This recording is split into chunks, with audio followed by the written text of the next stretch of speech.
Hello，亲爱的观众朋友们，大家好，我是 MC 笨石，今天带来 2W45A 最新骆驼 bug 介绍。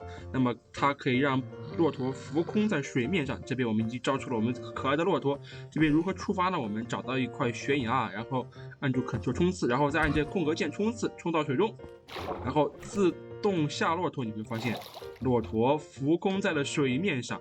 好吧，那这就是一个 bug， 我们可以来直接扎过去，把骆驼扎在水里面，那么这是没有问题的，它会在水里面悬浮，而这个骆驼它会一直悬空，你看我可以直接推动它，但是它仍然浮在我们的水面上，是吧？啊，那其实是非常的搞笑。那但是我们可以尝试一下，看能不能坐上去 ，OK， 它就立即沉底了。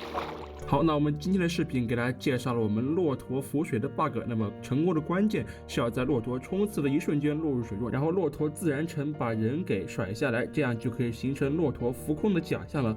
好了，那我们今天的视频就到这里，感谢大家收看，我们就下次见喽，拜拜。